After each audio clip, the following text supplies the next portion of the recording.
Inox Himachal news में आपका स्वागत है। आप देख रहे हैं हिमाचल दोपहर। आइए जानते हैं क्या है अब तक की बड़ी खबरें। प्राकृतिक आपदा से पहले अलर्ट देगा अर्ली वार्निंग सिस्टम।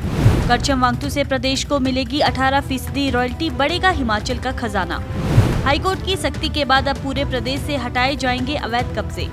श्रीखंड यात्रा में ऑक्सीजन की कमी से एक श्रद्धालु की मौत, उठे प्रशासन पर सवाल। धर्मशाला के कोतवाली चौक से हटाया गया लेबर स्टैंड। आइए जानते हैं अब खबरें विस्तार से। हिमाचल प्रदेश में आपदा राहत और बचाव कार्य को प्रभावी बनाने के लिए राजस्व मंत्री जगत सिंह नेगी की अध्यक्षता में हुई बैठक में आपदा के समय हेलीकॉप्टर किराए पर लेने और राज्य में अर्ली वार्निंग सिस्टम लगाने को मंजूरी दी गई। ये सिस्टम मौसम की सटीक निगरानी और समय रहते चेतावनी देने के लिए मदद करेगा, जिससे जान माल के नुकसान को कम किया जा सकेगा। बैठक में हालिया बादल फटने और बाढ़ की घटनाओं की समीक्षा की गई और प्रभावित क्षेत्रों में सड़कों, पुलों और जलापूर्ति योजनाओं की बहाली पर भी विचार हुआ। हिमाचल प्रदेश सरकार को करचम वांगतू जल विद्युत परियोजना के मामले में सुप्रीम कोर्ट से बड़ी राहत मिली है। कोर्ट ने फैसला सुनाते हुए JSW एनर्जी को 12% की बजाय 18% रॉयल्टी देने का आदेश दिया है। अब प्रदेश को हर साल करीब 250 करोड़ की अतिरिक्त आमदनी होगी। ये राशि 13 सितंबर 2023 से लागू मानी जाएगी। हिमाचल के मुख्यमंत्री सुखविंदर सिंह सुक्खू ने इसे हिमाचल के लिए एक बड़ी उपलब्धि माना है कि JSW ने जो कि करचम वांगतू प्रोजेक्ट को JP से ओवरटेक किया, उन्होंने 6% इस आधार पर मना कर दिया कि हमें जो central regulatory commission, electricity regulatory commission, उस गाइडलाइंस के हिसाब से हमें छूट मिली हुई है, हम 6% नहीं देंगे। पहले तो मैंने उनको मनाया, फिर 2 महीने बाद वो हाई कोर्ट में गए। हाई कोर्ट से उन्होंने स्टे लिया और कहा कि सेंट्रल इलेक्ट्रिसिटी रेगुलेटरी कमीशन से हम नहीं देना देंगे।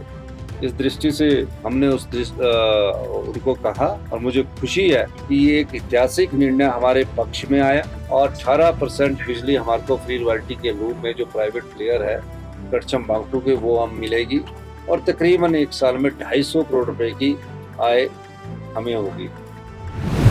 हिमाचल प्रदेश हाईकोर्ट ने सरकारी और वन भूमि पर अवैध कब्जों को लेकर सरकार की कार्रवाई पर सवाल उठाए हैं। कोर्ट ने कहा कि कार्रवाई सिर्फ छोटे कब्जा धारकों तक सीमित न रहे, बड़े कब्जा धारकों पर भी एक समान सख्त कदम उठाए जाए। खंडपीठ ने स्पष्ट किया है कि पूरे प्रदेश से अवैध कब्जे हटाए जाए, न कि शिमला के कुछ गांव तक इसे सीमित रखे।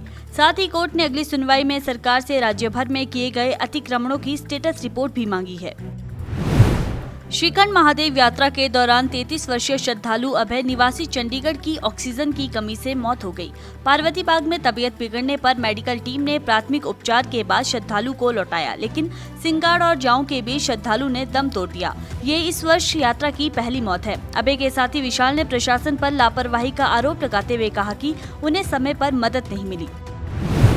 धर्मशाला के कोतवाली चौक में रोजाना लगने वाला लेबर स्टैंड हटा दिया गया है। यहाँ रोज सुबह सैकड़ों प्रवासी मजदूर काम की तलाश में खड़े हो जाते थे, जिससे स्कूली बच्चों, दुकानदारों और स्थानीय लोगों को काफी परेशानी होती थी। इसी को देखते हुए व्यापार मंडल प्रधान अनुज कश्यप ने बार बार प्रशासन से कार्रवाई की मांग की थी। अब प्रशासन के हस्तक्षेप के बाद लेबर स्टैंड को अन्य स्थान पर स्थानांतरित कर दिया गया है, जिससे स्थानीयों ने राहत की सांस ली है। ये एक बड़ा ही मुख्य और प्रमुख चौक है हमारे धर्मशाला का और काफ़ी समय से यहाँ से मुझे देखते देखते कम से कम 30 साल हो गए थे कि यहाँ पे पहले एक लेबर आई, फिर उसके साथ साथ जुड़ते जुड़ते यहाँ पर हज़ारों की संख्या में यहाँ पर लोग खड़ा होना शुरू हो गए और एक इसको लेबर चौक का नाम दे दिया गया, जो एक हमारे लिए एक बहुत ही बड़ा मजाक जिसे कह सकते हैं कि हुआ।